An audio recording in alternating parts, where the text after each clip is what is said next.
আসসালামু আলাইকুম সবাইকে স্বাগত জানাচ্ছি আমাদের আরও একটি নতুন ভিডিওতে। তো আমাদের আজকের এই ভিডিওটি হচ্ছে analysis roadmap of physics first paper chapter 5। তো আমরা গত ভিডিওতে হচ্ছে আমরা চ্যাপ্টার 2 নিয়ে কথা বলছিলাম, ভেক্টর নিয়ে। তো আজকে আমরা কথাবার্তা বলবো কাজ, ক্ষমতা এবং শক্তি এই চ্যাপ্টারটা নিয়ে। তো এই চ্যাপ্টারটা পরীক্ষায় অনেক ইম্পর্ট্যান্ট। এটা একটা চ্যাপ্টার, এখান থেকে প্রচুর ম্যাথ আসবে এবং ম্যাথগুলো কমন। যদি তোমরা ভালো মতো একটু প্রিপারেশন নিতে পারো তাহলে এখান থেকে সবগুলো নিতে পারবে ইনশাল্লাহ। তো আমরা এই চ্যাপ্টারটাকে হচ্ছে দুইটি মেজর ক্যাটাগরিতে ভাগ করবো, আগের ঠিক সেই ভেক্টর ভিডিওটির মতো।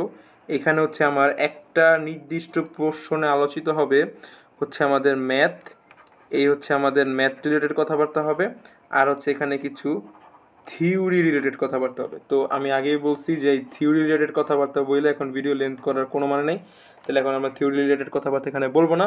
আমরা এখানে শুধু এবং শুধুমাত্র যে কথাগুলো বলবো সেটা হচ্ছে ম্যাথ ওরিয়েন্টেড। তাহলে ম্যাথ নিয়ে যদি কথাবার্তা বলি, আমাদের কাজ, ক্ষমতা এবং শক্তি এই চ্যাপ্টারের ম্যাথগুলোকে তাদের অধ্যায়ের নাম অনুসারে আসলে টপিকের নাম অনুসারে এভাবে ভাগ করা যেতেছে। যেমন আমাদের এখানে ফার্স্টে আমরা যেটা নিয়ে আলোচনা করব সেটা হচ্ছে কি আমাদের কাজ, ঠিক আছে? তাহলে ফার্স্টে আমাদের আলোচিত হবে এখানে কাজের ম্যাথগুলো নিয়ে, নেক্সট আলোচিত হবে শক্তির ম্যাথগুলো নিয়ে, দেন আলোচিত হবে ক্ষমতার ম্যাথগুলো নিয়ে, ক্ষমতা বা যেটাকে আমরা পাওয়ার বলি, আর লাস্টে আলোচিত হবে আদার্স কিছু ম্যাথ, সেগুলো নিয়ে কথাবার্তা বলতেছি। তাহলে এইখানে যদি আগে আমরা একটু কাজ নিয়ে কথাবার্তা বলি তাহলে বিষয়টি একটু কথাবার্তা, তাহলে আমরা আগে কাজ নিয়ে কথাবার্তা বলি। আচ্ছা, তো কাজের যে ম্যাথগুলো আছে সেই কাজের ম্যাথগুলোকে আমরা এখানে আবার তিনটা ভাগে ভাগ করব। কাজের ম্যাথগুলোকে আমরা এখানে আবার তিনটা ভাগে ভাগ করব। তো প্রথম ভাগটা হচ্ছে আমাদের জেনারেল ফর্মুলা রিলেটেড,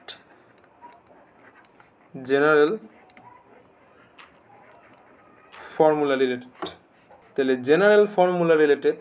আর আরেকটা হচ্ছে আমাদের আরেকটা ভাগে আমরা ভাগ করব, সেটা হচ্ছে অভিকর্ষ বলের বিপরীতে কাজ। আর নেক্সট একটা হচ্ছে আমাদের স্থিতিস্থাপকতা।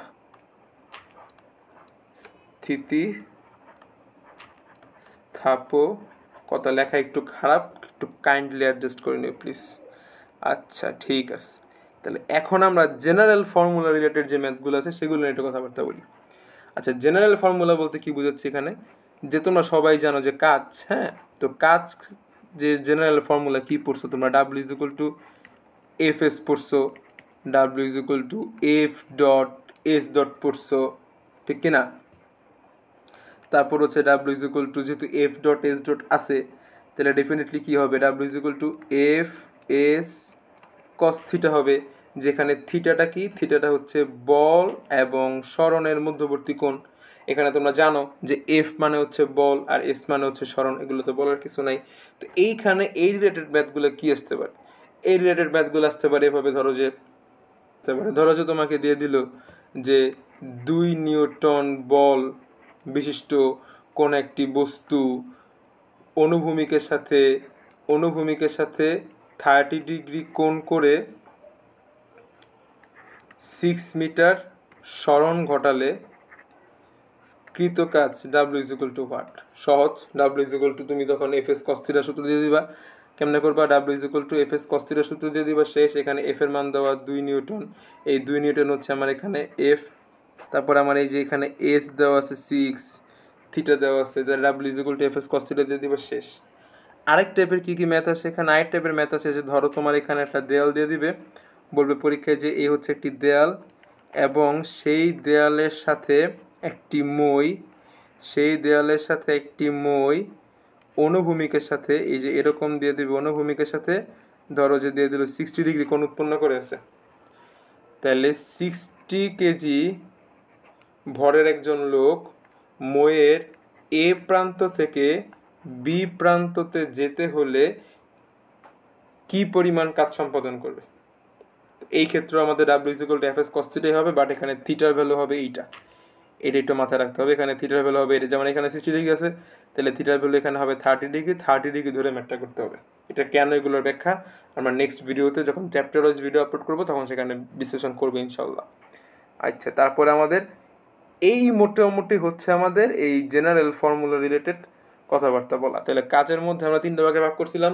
কি কি? জেনারেল ফর্মুলা, অভিকর্ষজ বলের বিপরীতে কাজ, স্থিতিস্থাপকতা। জেনারেল ফর্মুলার মধ্যে বললামই W=F(s) cos θ, এই রিলেটেড ম্যাথ হবে। তারপর হচ্ছে গিয়ে তোমার ওই যদি F(s) থিটার মান দেওয়া থাকে তাহলে কাজের মান বের করতে বলতে পারে। দেয়াল দেওয়া আছে, মই দেওয়া আছে, ব্যক্তির ওজন দেওয়া আছে, কোণ দেওয়া আছে, তারপর সেই ব্যক্তি দ্বারা কৃত কাজ কত হবে মইয়ের এই প্রান্ত থেকে ওই প্রান্ত যেতে গেলে। এই ধরনের ম্যাথগুলো এই টপিকের আন্ডারে আসবে। তারপরে আসো যেটা বললাম অভিকর্ষ বলের বিপরীতে কাজ। অভিকর্ষ বলের বিপরীতে কাজ, এই কাজটা বের করার জন্য একটা সূত্র আছে। হ্যাঁ, তাহলে অভিকর্ষ বলের বিপরীতে কাজ W = যে সূত্রটা, সেটা হচ্ছে এই সূত্রের মাথায় রাখতেই হবে। যদি ম্যাথ এখান থেকে আসে তাহলে একটা সূত্র দিয়ে সব ম্যাথ সহজ করে যদি বলি, আর পেঁচাতে চলে তো অনেকভাবে পেঁচানো যাবে, পেঁচাবে না আশা করি। W হচ্ছে G capital M small m divided by r² into হচ্ছে h। তাহলে আরটা একটু খারাপ হয়ে গেছে, এটা একটু সুন্দর করে লিখি, এই যে। হ্যাঁ, তাহলে এখানে প্রত্যেকটা চলকের জানা উচিত, পরিচয় জানা উচিত। এখানে জিটা কি? জিটা হচ্ছে মহাকর্ষীয় ধ্রুবক বা গ্র্যাভিটেশনাল কনস্ট্যান্ট, ঠিক আছে। তারপরে আসি যে এখানে এই যে লার্জ এম ক্যাপিটাল এম হচ্ছে ম্যাস অফ আর্থ। হ্যাঁ, ম্যাস অফ আর্থ। তাহলে এই যে আমাদের যেখানে যে ক্যাপিটাল এমটা আছে, সেই ক্যাপিটাল এমটা মানে হচ্ছে mass of earth. Mass of earth মানে কি? পৃথিবীর ভর, ঠিক আছে। আর এই যে এখানে স্মল যে এমটা আছে, এই স্মল এমটা কি? তাহলে এই স্মল এমটা হচ্ছে তুমি যেই বস্তুর সাপেক্ষে অভিকর্ষ বলের বিপরীতে কাজ করতেছো সেই বস্তুর ভর।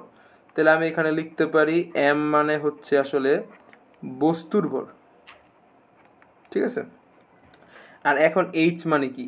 এইচ মানে হচ্ছে উচ্চতা। এইচ মানে কি? এইচ মানে হচ্ছে উচ্চতা। তাহলে উচ্চতা মানে কি? এখানে তুমি যতটুক বস্তুর ভর, এই যতটুক বস্তুর ভর এই ভরের পৃথিবীতে এই অভিকর্ষজ বা এই গ্র্যাভিটেশনাল কনস্ট্যান্টের আন্ডারে রাইখা তুমি যতটুক হাইটে তুলবা সেই হাইটটা হচ্ছে এইচ। আর এখানে আরটা মানে কি? আরটা মানে হচ্ছে রেডিয়াস। আর মানে কি? রেডিয়াস মানে হচ্ছে ব্যাসার্ধ। এই আর মানে হচ্ছে রেডিয়াস মানে ব্যাসার্ধ। ব্যাসার্ধটা কার? ব্যাসার্ধটা হচ্ছে পৃথিবীর ব্যাসার্ধ, ঠিক আছে। তাহলে এই রেডিয়াসটা হচ্ছে ব্যাসার্ধটা কার? ব্যাসার্ধটা হচ্ছে পৃথিবীর। তাহলে তোমার কাছে যদি যেহেতু ধ্রুবক, এটার মান তো তুমি জানবাই, মুখস্থ আছে 6.673 × 10⁻11। ক্যাপিটাল এম এর মান অনেকের মুখস্থ থাকে। এই পরীক্ষার প্রশ্নে এই স্মল এমটা দেওয়া থাকবে, পৃথিবীর ব্যাসার্ধ দেওয়া থাকতে পারে, আবার তোমাদের মুখস্থ ভ্যালু ইউজ করা লাগতে পারে, এইচ এর মান দেওয়া থাকবে। এগুলো কি ইউজ করে যদি বলে যে অভিকর্ষ বলের বিপরীতে এম বস্তুর কাজ বের করো, এই স্মল এম বস্তুর কাজ বের করো, তখন একদম এই সূত্র দিয়ে দেবে, একেবারে শেষ। এখানে একটা সূত্রই আছে, এই সূত্রটা ভালো মতো পড়লেই সব শেষ, ঠিক আছে। তাহলে কাজের আমাদের 2টা টপিক নিয়ে কথাবার্তা বলা শেষ। হ্যাঁ, তো কাজের কটা টপিক নিয়ে কথাবার্তা বলছি? 2টা টপিক নিয়ে। একটা জেনারেল ফর্মুলা নিয়ে কথাবার্তা বলছি, একটা হচ্ছে অভিকর্ষ বলের বিপরীতে কাজের নিয়ে কথাবার্তা বলছি। এখন আসলে আমরা স্থিতিস্থাপকতা নিয়ে কথাবার্তা বলি। এই স্থিতিস্থাপকতা আসলে হচ্ছে এটা কার? এটা নিয়ে একটু কথাবার্তা যদি বলি স্থিতিস্থাপকতা নিয়ে, আচ্ছা একটু নিচ থেকেই বলি। স্থিতিস্থাপকতা হচ্ছে এটা আসলে কার? হ্যাঁ, এই স্থিতিস্থাপকতা হচ্ছে আসলে স্প্রিংয়ের। এই স্থিতিস্থাপকতাটা কার? এই স্থিতিস্থাপকতাটা হচ্ছে আসলে স্প্রিংয়ের। এখন তাহলে স্প্রিং হচ্ছে, ধরো যে আমি যদি এরকম একটা জিনিস চিন্তা করি, এই যে ধরো এই হচ্ছে স্প্রিং। হ্যাঁ, তাহলে তোমাকে পরীক্ষায় আসবে যে এই স্প্রিংটাকে এক্স পরিমাণ সরণ ঘটাইলে, কি পরিমাণ সরণ ঘটাইলে? এক্স পরিমাণ। হ্যাঁ, এই স্প্রিংটাকে যদি তুমি এক্স পরিমাণ সরণ ঘটাও, অথবা যদি সেই স্প্রিংটাকে এক্স পরিমাণ সংকোচন করো, তাইলে সেই স্প্রিংটার উপর কতটুক বল কার্যকর হবে?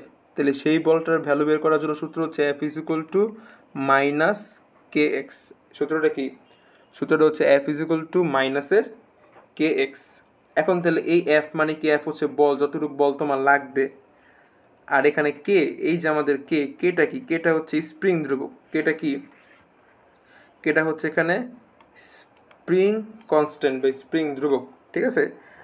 আর এই যে আমাদের এক্স, এই এক্স কি, এক্স তো আমি দেখাই দিলাম যে যেই পরিমাণ সরণ এখানে তুমি ঘটাইতে চাও সেই পরিমাণ সরণটাই হচ্ছে এখানে এক্স, ঠিক আছে। তাহলে তুমি এটা বলের মানও বের করতে পারবে একটা স্প্রিংয়ের ক্ষেত্রে যদি তোমাকে স্প্রিং ধ্রুবক দেওয়া থাকে, আর কতটুকু সংকোচন প্রসারণ করতে বলা হয়েছে এক্স এর মান দেওয়া থাকলে F is equal two minus K x দিয়ে দিবা, শেষ।